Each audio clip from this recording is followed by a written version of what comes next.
우리 딸이 갑자기 와서 종이 하나를 쓱 내미는데요, 종이에 이렇게 적혀져 있습니다. 이번 주 내 방 청소값 2,000원, 이번 주 엄마 심부름 다녀온 값 3,000원, 이번 주 동생 봐줌값 3,000원, 총 8,000원. 엄마 8,000원 주세요. 종이를 다 내밀었어요. 이러자 엄마가 이제 아무 말 없이 딸이 가지고 온 종이 뒷면에 이렇게 기록했습니다. 이번 주 밥 지어준 값 5만 원, 이번 주 사용한 방값 5만 원, 이번 주 빨래해 준 값 3만 원, 총 13만 원. 그리고 그 밑에 그러나 엄마는 너를 사랑하기 때문에 모두 무료. 여러분, 자녀들은 부모님께 내가 해준 거를 막 생각하고 손꼽아요. 나는 엄마한테 이거 해주고 저거 해주고. 애나 커서나 똑같은 것 같아요. 그러나 여러분, 부모님은 자녀들에게 해준 거를요 생각하지 않습니다. 당연한 걸로 생각해요. 왜요? 사랑하기 때문입니다. 자식이 부모님을 사랑하는 것보다 부모님이 자식을 사랑하는 게 훨씬 더 큽니다. 이것이 하나님이 부모님들에게 주신 본성이라고 저는 생각해요. 하나님의 사랑을 가장 많이 닮은 사랑이 무엇입니까? 바로 부모님의 사랑이죠. 오늘 어버이 주일인데요, 오늘 말씀을 통해서 부모님의 은혜에 감사하며 효도하고 공경하시는 저와 여러분 되시길 소망합니다. 그것이 또한 주님의 우리에게 원하시는 것이고 주님이 기뻐하시는 일이라 믿습니다. 첫 번째로 우리가 부모님을 공경하기 위해서는 부모님이라는 이유만으로 공경해야 합니다. 부모님이라는 이유만으로, 존재만으로 공경할 수 있어야 된다는 거예요. 오늘 본문의 말씀에 나오는 이 말씀은요, 10계명 중에 5번째 계명입니다. 10계명은 크게 두 부분으로 나눠지죠. 하나님 사랑, 이웃 사랑. 하나님에 대한 계명, 하나님 사랑은요 1계명에서 4계명, 이웃 사랑은요 5계명에서 6계명.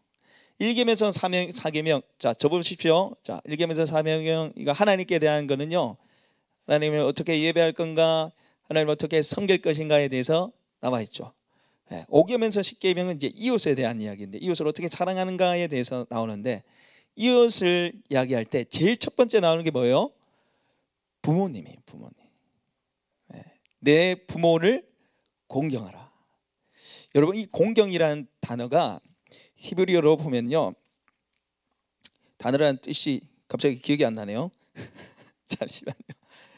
어쨌든 이게 카베드입니다. 카베드. 잊어버렸어요.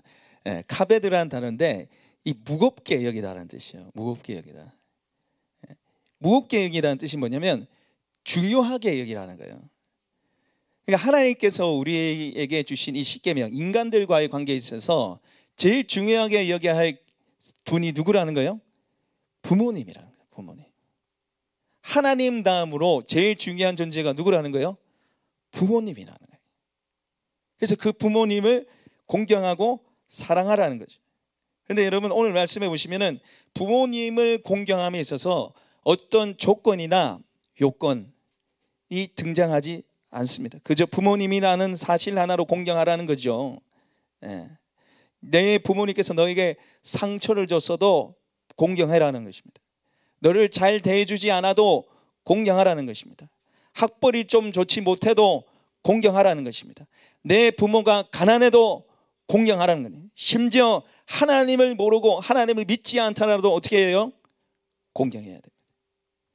여러분은 어린 시절에 부모님으로부터 지울 수 없는 상처를 받았습니까? 그 상처로 지금도 부모님과 상처를 주고받고 살고 계시나요? 여러분, 우리가 이 계명 앞에, 내 부모를 공경하라는 이 말씀 앞에 우리가 순종할 수 있어야 돼요. 이것이 하나님의 말씀이기 때문에 저와 여러분이 이 말씀에 순종하고 따라야 되는 거죠. 여러분, 하나님께서는 이 하나님의 대리자로 우리 부모님을 세우셨습니다. 부모님은 하나님의 대리자입니다. 여러분, 때때로 우리가 하나님이 이해가 되지 않을 때가 있어요. 그죠? 하나님 왜 이런 문제를 주시는지, 왜 이런 고난을 주시는지, 왜 기도에 응답하지 아니하시는지, 왜 이런 순종을 요구하시는지, 헌신을 요구하시는지, 나한테 도대체 왜 이러시는지 이해가 안 될 때가 있어요. 그러나 하나님이 내 아버지라고 여긴다면은, 하나님이 내 주인이라고 여긴다면 우리는 어떻게 됩니까? 순종하고 헌신해야 됩니다. 묵묵히 따라가야 되는 거죠. 근데 여러분, 이 하나님께 순종하고 하나님을 사랑하고 섬기는 그 훈련의 대상이 누굽니까? 바로 부모님이에요. 우리 에베소서 6장 1절 말씀 찾아볼까요? 에베소서 6장 1절 말씀, 신약성경 316페이지에 있습니다. 에베소서 6장 1절 말씀입니다. 에베소서 6장 1절 말씀 316페이지입니다. 에베소서 6장 1절 우리 같이 한번 읽어보겠습니다. 시작. 자녀들아, 주 안에서 너희 부모에게 순종하라. 이것이 옳으니라. 주 안에서 너희 부모에게 순종하라고 하나님 우리에게 말씀하세요.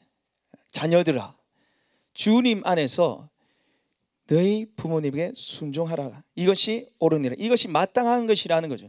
그리고 골로새서 3장 20절에 보면 자녀들아, 모든 일에 부모에게 순종하라. 이는 주 안에서 기쁘게 하는 것이니라. 여러분, 부모님에게 계속 계명이 뭐예요? 공경하는데 그 공경이 구체적으로 신약성경에 뭐라고 나와 있습니까? 순종하라는 거죠. 에베소서에도 너희 부모에게 순종하라, 골로새서에도 모든 일에 부모에게 순종하라고 말을 하고 있어요. 여러분, 왜 하나님께서 부모님에 대한 순종을 강조하십니까? 바로 부모님에 대한 순종이 하나님께 대한 순종으로 이어지기 때문이에요. 보이지 않는 하나님 앞에 순종하지 않으면서 어떻게 보이는 부모님께 순종할 수 있겠습니까? 부모님께 순종함을 통해서 우리가 하나님께 순종을 배워가는 거예요. 하나님 안 보이잖아요. 그래서 하나님 존재를 우리 때때로 잊어버리잖아요. 하나님 무시하고 우리가 살잖아요. 근데 부모님은 어떻습니까? 눈에 보이시는 분이에요. 우리에게 말씀하시는 분이에요. 직접 우리에게 말을 하고 요구하시는 분이죠.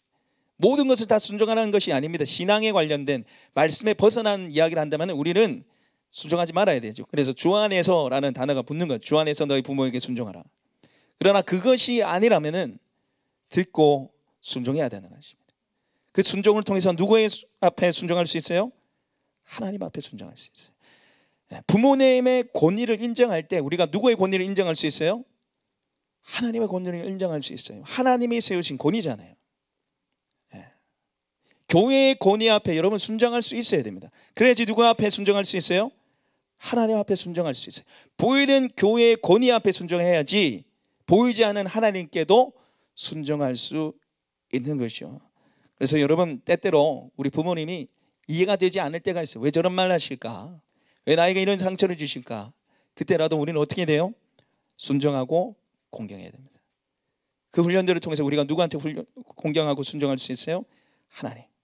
하나님을 공경하고 순종할 줄 믿습니다. 두 번째로, 부모님을 공경하기 위해서는 부모님 공경이 어렵다는 것을 알아야 됩니다. 우리가 부모님 공경이 결코 쉽지 않다는 것을 여러분 아셔야 돼요. 우리 다시 출애굽기 20장 12절 말씀 같이 한번 읽어보겠습니다. 다시 출애굽기 20장 12절 읽겠습니다. 시작. 내 부모를 공경하라. 그리하면 내 하나님 여호와가 내게 준 땅에서 내 생명이 길리라. 아멘. 여러분, 이 하나님께서 우리에게 주신 이 10계명 보시면요, 이 5계명만 유일하게 축복의 더하심의 말씀이 있어요. 다른 9가지 계명은 야, 이렇게 하면 내가 이렇게 해줄게, 이렇게 축복해 줄게, 이 말씀이 하나도 없어요. 근데 유독 내 부모를 공경하며 내가 생명이 길리라. 에베소서 말씀에는 내가 이 땅에서 잘되고 장수하리라. 네가 형통케 되게 만들고 네가 오래 살게 해줄게. 유독 내 부모를 공경하라는 이 말씀에 하나님의 축복의 말씀이 더해져 있어요. 여러분, 하나님께서 왜 이러실까요? 왜 이걸 뭘 붙여서 이렇게 하면 이렇게 해줄 테니까 부모 공경해 라고 말씀하실까요? 우리가 부모 공경이 안 된다는 걸 잘 아시는 거예요. 네, 우리가 자녀들 키워보면은 자녀들이 잘하는 걸 야, 이거 하면 이거 해줄게, 그런 소리 안 해요. 그죠? 뭐 오늘 잘하는데 뭘 더 해라고 얘기해요. 자녀들이 잘 안 하는 거, 자녀들이 잘 못하는 거 하면 꼭 뭐 붙여. 야, 이거 하면 휴대폰 게임 시켜줄게, 이거 하면 맛있는 거 사줄게, 그렇게 한단 말이에요. 왜? 하기 싫어하니까, 잘 못하니까 그렇단 말이에요. 여러분들, 하나님도 마찬가지. 우리가 부모님 공경을 하는 것을 어려워하고 못할 줄 알고 뭐 하는 거예요? 네가 잘 되게 해줄게, 네가 장수하게 해줄게, 이렇게 장수와 형통의 벌을 걸어 놓으셨어요. 걸어 놓으셨어요. 여러분, 자식을 향한 부모님의 사랑은 시대가 변하고 시대에 걸려도 참 변함이 없는 것 같습니다. 아무리 타락한 시대로 접어들어도 자기 자식 귀할 줄은 알아요. 귀한 줄은 알아요. 내 자녀를 위해서는 내 시간, 물질, 생명까지도 내줄 각오들이 부모님들에겐 있습니다. 그러나 자녀가 부모님을 생각하는 것은 좀 달라요. 부모가 자식을 생각하는 것과 자녀가 부모님을 생각하는 것은 하늘과 땅 차이예요. 여러분의 자녀가 제일 좋아하는 음식이 뭔지 아십니까? 여러분, 자녀가 자는 모습을 지켜본 적이 있습니까? 여러분의 차에, 휴대폰에, 책상에 자녀들의 사진이 있나요? 자녀에게 사랑한다고 마지막 말하는 것이 언제입니까? 자, 대상 한번 바꿔볼게요. 여러분, 부모님이 제일 좋아하는 음식이 뭔지 아십니까? 여러분 휴대폰에, 차에, 책상 위에 부모님의 사진이 있나요? 부모님이 주무시는 모습을 지켜본 적이 있나요? 부모님께서 부모님께 사랑한다고 말한 적이 마지막이 언제인가요? 효자들이 많이 있네요. 효자들이. 네, 감사합니다. 자, 이걸 여러분 일반적으로 봤을 때 내 자녀들은 좋아하는 음식도 알고 언제 지켜봤는가? 뭐 최근이에요. 며칠 안 됐어요. 휴대폰에 전부 다 자기 자식들 사진 다 붙여놓잖아요. 다 자기 사진도 안 해고 자기 자녀들 사진 다 해놓잖아요. 그렇죠? 그래서 자녀들한테 사랑한다 얘기하고. 그러나 여러분, 부모님은요, 우리 엄마가 무슨 음식 좋아하더라, 가물가물해요. 부모님의 사진은 아무 때도 없어요. 존재하지 않고. 부모님 주무시는 거 글쎄요, 사랑한다 말하는 거 언제 했지? 이러면 부모가 자식을 생각하는 것과 자식이 부모 생각하는 것은 다 달라요. 여러분, 자식들은 다 도둑놈들이라고 그럽니다. 장가간 아들은 큰 도둑, 시집간 딸은 예쁜 도둑, 며느리는 좀도둑, 손자들은 떼강도, 그렇게 얘기를 해요. 명절날 가져가는 것은 기껏해야 과일 한 박스인데 올 때는 쌀이며 반찬이며 차가 내려앉을 정도로 실어가지고 가죠. 그리고 얌체같이 더 가져갈 거 없나 막 살펴보고, 빠뜨린 거 없나 그래서 살펴보고. 그런데 여러분, 부모님들 우리에게 어떻게 하세요? 못 줘서 안달이잖아요.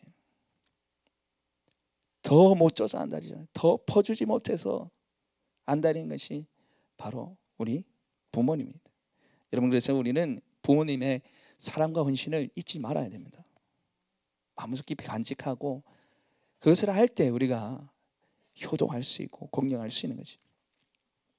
심순덕 시인이 쓴 엄마는 그래도 되는 줄 알았습니다 라는 시가 있어요.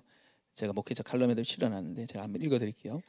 엄마는 그래도 되는 줄 알았습니다. 하루 종일 밭에서 죽어라 힘들게 일해도. 엄마는 그래도 되는 줄 알았습니다. 찬밥 한 덩이로 대충 부뚜막에 앉아 점심을 때워도. 엄마는 그래도 되는 줄 알았습니다. 한겨울 냇물에 맨손으로 빨래를 방망이질 해도. 엄마는 그래도 되는 줄 알았습니다.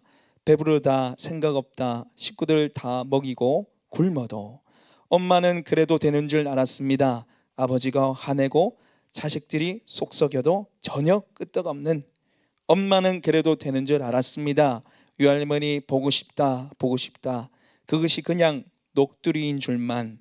한밤중 자다 깨어 방구석에서 한없이 소리 죽여 울던 엄마를 본 후론 엄마는 그러면 안 되는 것이었습니다. 여러분, 우리를 위해서 헌신하고 수고하시고 때로는 자기까지도 다 내려놓으신 엄마는요, 그러면 안 되는 분이었어요. 그런데 우리를 사랑하기 때문에 우리를 위해서 이렇게 헌신하고 수고하셨습니다. 여러분, 우리가 아무리 부모님을 공경하고 사랑하고 효도한다 해도 우리가 받은 사랑, 그 수고 헌신에 비해서는 턱없이 부정한 줄 믿습니다. 우리가 그 부모님의 사랑을 알고요, 부모님을 사랑하시고 효도하시는 저와 여러분 되시길 소망합니다. 세 번째로 우리 부모님을 공경하기 위해서는 부모님을 즐겁게 해드려야 됩니다. 부모님을 공경하기 위해서는 부모님을 즐겁게 해드려야 됩니다. 여러분 잠언 23장 25절에 보시면은 이 공경에 대해서 아주 구체적으로 나와 있어요. 부모를 어떻게 공경할 것인가. 제가 말씀을 한번 읽어드릴게요. 내 부모를 즐겁게 하며 너를 낳은 어미를 기쁘게 하라. 부모를 즐겁게 하는 거, 어머니를 기쁘게 하는 거, 이게 뭐예요? 공경이라는 거죠. 부모님 즐겁게 해드리는 게 공경이라는 거죠. 여러분 부모님을 공경하는 법이 여러 가지 있는데 제가 부모님께 효도하는 법이라는 검색으로 인터넷을 찾아봤더니 몇 가지 방법이 있더라고요. 제가 한번 읽어드릴게요. 1. 잘 지내고 있는지 무슨 일이 있는지 궁금증을 풀어드린다. 연락 자주 하는 거예요. 두 번째, 부모님께서 좋아하시는 음식을 해드린다. 세 번째, 심심하지 않도록 가벼운 일감을 드린다. 네 번째, 가벼운 등을 긁어드린다. 다섯 번째, 친구들을 만나게 해드린다. 여섯 번째, 용돈을 절약해서 사랑의 선물이라 용돈을 드린다. 일곱 번째, 적금을 들여 효도관광을 보내드린다. 여덟 번째, 관절염, 근육통, 치매, 노인질병에 대처하도록 실버보험을 드린다. 이 예도 효도 성령이라고 이 처진 눈꺼풀 끌어올리는 그게 있더라고요. 여러분 부모님들 뭐가 제일 좋으세요? 용돈? 효도 관광? 효도 성령? 여러분 부모님께 생활비를 아껴서 용돈을 드리고 선물해 드리고 관광 보내드리고 성령해 드리고 참 좋은 일이죠. 다 기뻐하는 일이죠. 근데 제일 기뻐하는 일이 뭘까? 제가 한번 생각해 봤는데 부모님의 말씀에 귀 기울이고 말씀을 마음에 담아 드리는 거예요. 순종하는 겁니다. 여러분 요즘 시대를 보면 참 어르신들이 소외가 되는 시대인 것 같습니다. 어른들이 소외되는 시대인 것 같아요. 평생토록 자식 뒷바라지하며 살았는데 결국 돌아가는 것은 무시와 소외입니다. 모든 중심이 어르신들이 아니라 누구 중심으로 가요? 아이 중심으로 가요. 부모님께 한번 가는 것도 아이가 아프면 안 돼요. 아이 학원 때문에 안 돼요. 아이 시험 때문에 안 돼요. 애가 안 되면 어른도 안 되는 세상입니다. 그리고 나이도 드는 것도 서러운데 세상 돌아가는 거 모른다고 무시하죠. 이런 것도 모르시냐고. 모르면 잠잠고 그냥 가만히 계시라고. 우리가 아끼고 사랑할 대상인 부모님에게 우리가 이런 말을 한다는 거죠. 몇 년 전에 어버이날에 조선일보가 50대 이상 중장년층을 대상으로 해서 자식들에게 가장 상처받는 말, 자식들에게 가장 상처받는 말 설문조사를 했어요. 여러분 1위가 뭘 것 같습니까? 자, 3위부터 말씀드리면요, 바빠서 못 찾아뵙겠습니다. 21.2%예요. 그리고 2위는 휴대폰, 인터넷 같은 거 잘 다루지 못했대. 이것도 못하세요. 23.5%. 자, 1위는요, 정말 말이 안 통하네요. 36.2%. 정말 말이 안 통하네요. 여러분 부모님들은 자녀들을 걱정하면서 고민하면서 한마디 하시는데 모르면 잠잠게 계세요. 말이 안 통하네요. 제 일은 제가 알아서 해요. 그 말에 상처를 받는다는 거죠. 여러분 나이 드신 부모님이 자녀 생각하면서 그 말 한마디 하는 건요, 그냥 하는 말이 아니에요. 저도 요즘에 사춘기인 자녀들한테 말 한마디 하려면 얼마나 제가 고민하고 얘기하는지 몰라요. 힘들어할까 봐, 잔소리를 여길까 봐. 근데 나이 드시면 더 그래요. 나이 드시면 더 그래요. 그 한마디가 정말 고민하면서 하는 말인 것을 여러분 기억하시고요. 정말 말이 안 돼도 네 어머니, 네 아버지 듣는 척이라도 하세요. 그게 효도예요. 듣는 척이라도 하세요. 그게 효도예요. 일단은 한번 생각하시고 수용하셔야 돼요. 그게 바로 공경입니다. 오늘 말씀을 마무리하겠습니다. 가수 김진호 씨가 부른 가족사진이라는 노래가 있습니다. 이 가족사진이라는 곡은 김진호 씨가 중학교 2학년 때 돌아가신 아버지를 떠올리며 이제 작사 작곡한 곡입니다. 어느 날 우연히 가족사진을 이렇게 보았는데 어머니랑 이제 자기만 찍은 가족사진이 있는 거예요. 아버지는 일찍 돌아가시고 그 옆에 증명사진, 아버지 조그마한 사진을 이제 딱 붙여놨대요. 그걸 보고 이제 지은 곡인데 이 노래가 KBS 불후의 명곡에 나와서 매우 유명해졌습니다. 최근에 들어가 보니까 조회수가 4천만이 넘어요. 굉장히 감동적인 노래인데 제가 볼 수 있으면 함께 봤으면 좋겠는데 이것도 잘리기 때문에 제가 링크 나중에 올리도록 하겠습니다. 여러분 한번 보십시오. 근데 이 가사가 이래요. 바쁘게 살아온 당신의 젊음에 의미를 더해줄 아이가 생기고 그날에 찍었던 가족 사진 속에 설레는 웃음은 빛발에 가지만 어른이 되어서 현실에 던져진 나는 철없는 아들이 되어서 이곳 저곳에서 깨지고 또 일어서다 외로운 어느 날 꺼내본 사진 속 아빠를 닮았네.